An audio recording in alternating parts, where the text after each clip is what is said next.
Bonsoir le Santos, ici Rosalie du Life Invader et ce soir accrochez-vous parce que l'actualité s'annonce plus intense que jamais. Entre tensions, mystères et situations totalement inattendues, la ville nous réserve encore bien des surprises. Alors ouvrez grand les yeux, le JT commence maintenant. Les entreprises haussent le ton.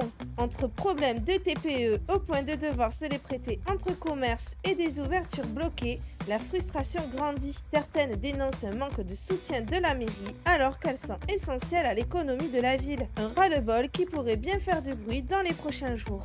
Écoutez, moi je suis ici pour parler de la mairie. Je ne trouve absolument pas ça normal qu'aujourd'hui, en 2026, nous sommes littéralement en rupture de TPE parce que je pense que c'est pareil pour toutes les entreprises. On doit se partager les TPE. Vous imaginez? Vous trouvez ça normal, vous? En tant que co-gérant dans cet établissement pour le Hamir Kebab, ça devient vraiment inadmissible de voir une mairie qui se sort pas les doigts du cul. Je suis désolé, c'est honteux pour des personnes qui disent qu'ils veulent aider les entreprises en faillite. On attend toujours nos TPE qui sont passés en commande de presque bientôt une semaine. On est obligé de se filer les TPE entre nous dans les entreprises pour qu'ils puissent enfin ouvrir. On va vraiment falloir se secouer parce que sinon c'est nous qui allons venir secouer la mairie d'une façon pacifique. On va vous faire comprendre un peu notre colère. Vous voulez de l'argent? Eh bien aidez-nous. Direction le nord de Los Santos, où la tension monte. Rain dénonce des coups de feu survenus devant sa supérette lors d'un exercice du LSPD. Une situation choquante pour les employés présents et surtout une colère dirigée vers la mairie, accusée d'avoir autorisé cela sans prendre en compte les risques. Dans un nord déjà fragilisé par la crise, le message est clair. Les habitants veulent être entendus. On écoute tout de suite le message de Rain. Le LSPD se permet de venir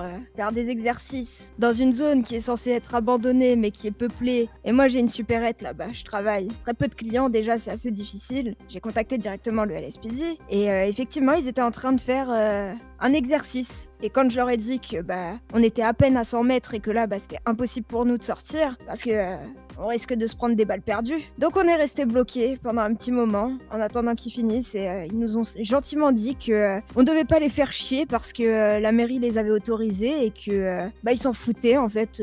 Ils en avaient rien à foutre. C'est pas parce que les gens n'aiment pas le Nord, le gouvernement n'aime pas le Nord que le Nord est inhabité. Plusieurs milliers de citoyens qui y habitent et on essaye tous de s'en sortir. Sauf que déjà le Sud est abandonné, alors je vous laisse imaginer le Nord. Une scène totalement improbable, un lion aperçu en ville. Mais comment un tel animal a-t-il pu être adopté? Malheureusement, la situation a pris une tournure dramatique. L'animal a dû être abattu. Un moment difficile pour son propriétaire, passionné de félins, mais qui soulève surtout de nombreuses questions. Direction le mystérieux Human Labs. Hier soir, un important mouvement a été observé sur place, mobilisant le LSPD. Heureusement, aucun blessé à signaler, mais beaucoup d'interrogations. Que se passe-t-il réellement dans cet établissement isolé? Expérience, activités secrètes, le mystère reste entier. Et c'est déjà la fin de ce JT. Merci d'avoir suivi le Life Invader. Restez prudents, restez curieux et surtout, gardez l'œil ouvert car ici, chaque détail peut devenir une grande histoire. Très belle soirée à tous et à très vite pour un nouveau JT encore plus surprenant. C'était Rosalie à l'antenne.